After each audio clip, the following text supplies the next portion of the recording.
Hello, my name is Gerald Williams. I'm with the City Planning and Development Department of Kansas City, Missouri, and we're getting ready to undertake an update to the city's comprehensive plan. We're calling this new plan the KC Spirit Playbook. You can see our web address and our email address in the top right corner of the screen. Please visit the website, log in, and participate in some of the polls and activities we have. And as we go through, please send any thoughts or questions you have to that email address, and we'll be sure to get back to you. So what is a comprehensive plan? It's a guide for the entire city, for the future development of our city. It identifies priorities, it identifies projects and policy changes that help navigate us through a changing environment and the future physical development of our city.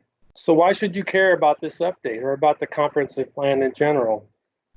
Because this is your city, and because we need to hear from you about how your city should develop in the future. We hear a lot about plans that sit on the shelf and don't get used, and that's almost always because they don't have any buy-in or any ownership from the community that they serve.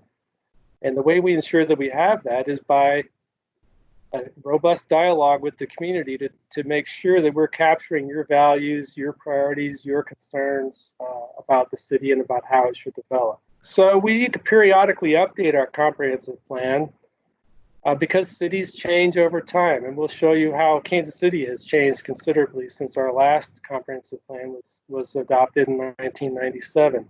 We need to keep our plan fresh, our to-do list up to date, make sure we're responding to unique challenges, issues, and opportunities that we're facing present day and in the coming decades in order to adequately position ourselves as a city and staying competitive in the region and nationally. So how has Kansas City changed? Well, here's a good graphic representation of one of the areas of the city that's really changed a lot since 1997 when the Focus Plan was adopted. This is a picture, of course, downtown at 13th and Grand, where the Power and Light District and the Sprint Arena and Power and Light building are now where these other buildings used to be a long time ago. And so downtown is certainly one of those areas where you can visually see how Kansas City has changed. Of course, there's other less tangible ways the city has changed with market forces and housing and economic development and demographics and social aspects as well. But for now, we'll just kind of show you some of the ways that city has changed, not only downtown, but also in places like Beacon Hill at 27th and Troost with all the new development that's happened there. And in the Northland with the Zona Rosa development, which wasn't here when the Focus Plan was adopted. Or in 18th and Vine, all of the improvements and new development and new businesses and activity that are happening there. In South Kansas City and Martin City, at the improvements that we've seen along 135th Street. Or in North Oak, in the Northland again, roadway improvements there. So what we've seen is a changing city, a city that's really had significant transformations since 1997 when the Focus Plan was adopted. And it's really time to make sure that we're updating our plan to stay current. The Focus Plan, as I said, was adopted in 97. At the time, it was cutting edge. It was a nationally recognized, award-winning document. It won the best comprehensive plan in the nation for that year.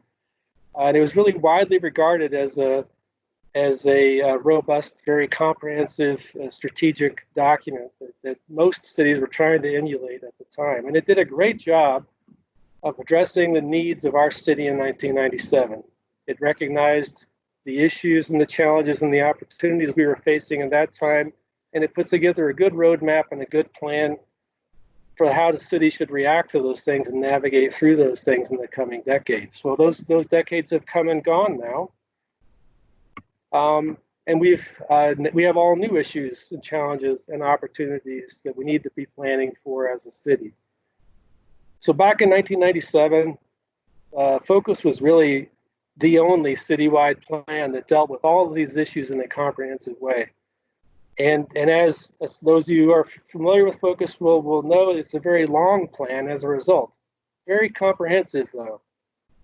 These days, and since Focus has been adopted, We have a whole host of other citywide plans that we've done since 1997. A bike plan, a walkability plan, trails plan, an economic development plan. We've done 18 area plans, which apply those broad focus policies to a more specific geography within the city.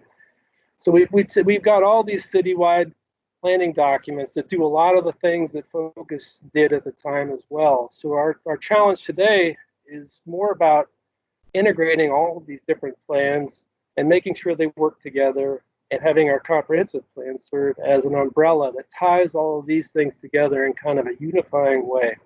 Our outreach and engagement methods have also changed in the last 23 years.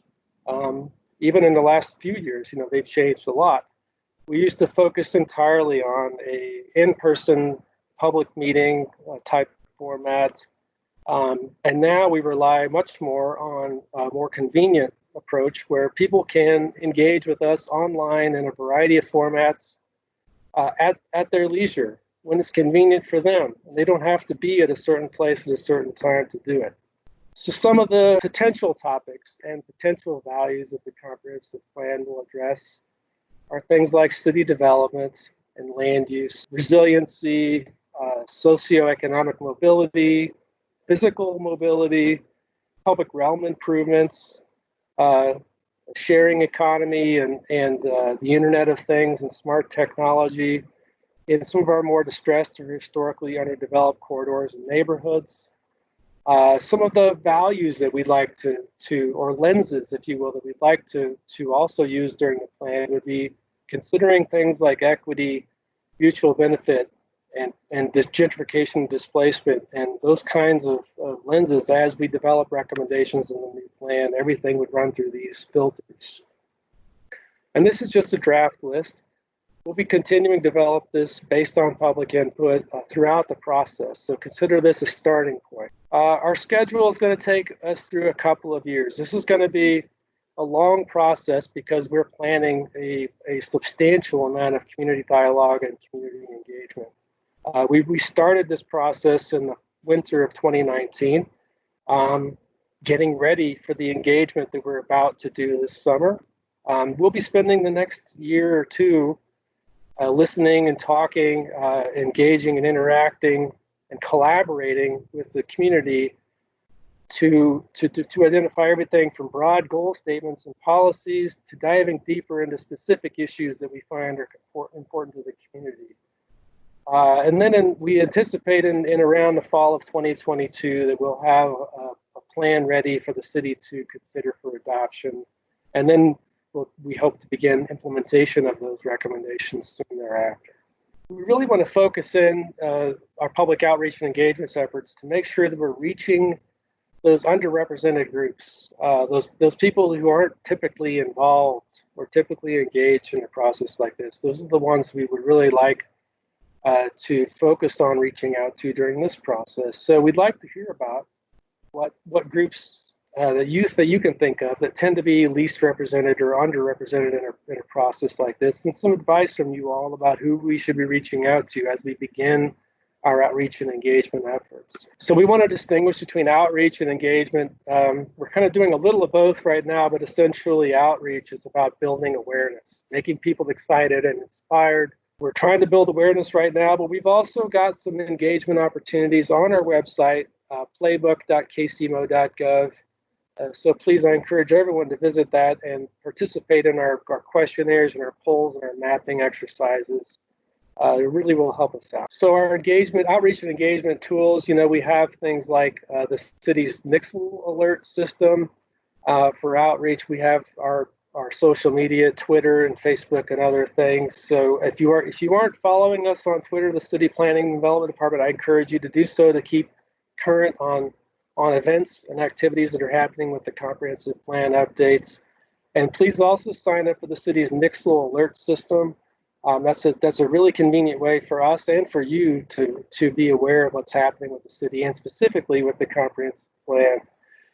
For engagement, we're planning to have some in-person meetings when that's appropriate. The COVID-19 crisis has put a halt to all of those types of activities, but we're also planning a very robust online engagement strategy. So until we can meet in person, we've got, I think, a broad set of tools and activities for you all to participate in on our website. So we've developed a unique brand for the comprehensive plan. The name, KC Spirit, comes from this painting by Norman Rockwell that depicts the Kansas City spirit for rebuilding and perseverance after the 1951 floods that impacted our bottomlands and the West Bottoms in Kansas City. So we've modified that image to reflect sort of the current environment and current events in Kansas City. This particular image is sort of a singular demographic and of a singular background of downtown Kansas City. We'll be expanding that idea to have a broader set of demographics and a broader array of Kansas City neighborhoods. So we'd like for everyone to be thinking about how your organization can help us get the word out. If you have an email list or some way of helping disseminate information about our upcoming meetings and the process and engagement opportunities, we would really appreciate that. So please keep that in mind. And again, my email and Morgan's will be at the end of the presentation. And please send us your ideas about how we might partner to help get the word out to as many people as possible. If you have upcoming events that you'd like us to present to, we would be happy to do so. And again, please email that information to playbook@kcmo.org or send it to myself or Morgan.